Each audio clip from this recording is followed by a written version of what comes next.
Hollow Earth, now tastes more like regular Earth. Two beasts enter. Two beasts fight. And audiences finally have reasons to roar. Recently, I've heard the phrase, pandemic fatigue, come up in terms of people getting antsy about returning to normal. I don't know how long we have left to go, though ours has plenty of articles on the topic. But I can say that even through my vigilance about safety and health, my own patience sometimes gets seriously tested, especially whenever a hint of normalcy flashes before my eyes. One example is watching a bombastic movie that gets me so amped up, it makes me finally dream of going to a movie theater again. And I'm absolutely shocked to admit that the film to test my patience the most in the past 12 months might very well be Godzilla vs. Kong, out today in theaters and on HBO Max. Seriously, I am stunned to say this, after what I said about the last official Godzilla film. Everything I hoped for from a picture like this comes to fruition in Godzilla vs. Kong, and then some. Warner Brothers. That's one big creature. YouTube, Warner Brothers. Alexander Skarsgård plays Nathan Lind, a geologist who works closely with Kong. YouTube, Warner Brothers. Kaylee Hottle, is a young orphaned girl who shares a unique and powerful bond with Kong. YouTube, Warner Brothers.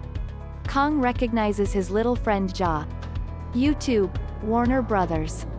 Suddenly catastrophe strikes. YouTube, Warner Brothers. Godzilla has awakened and is in a very bad mood. YouTube, Warner Brothers. Millie Bobbie Brown reprises her role as Madison from Godzilla, King of the Monsters. YouTube, Warner Brothers.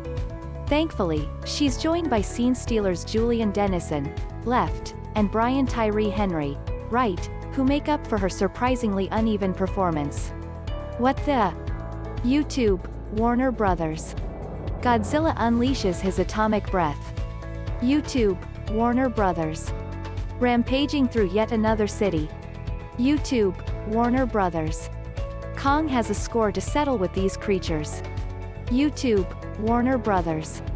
As much as I enjoyed this film from the comfort of my living room, displayed on a nice television with a subwoofer cranked to near max, its 2 hours had me craving a more collective, crowd-filled experience, perhaps more so than any film or TV series I've seen since the last time I was in theaters. This film is a lot like its titular beasts, big, splashy, and sometimes quite dumb on the surface, yet full of animal-like cunning and able to land massive blows at crucial moments.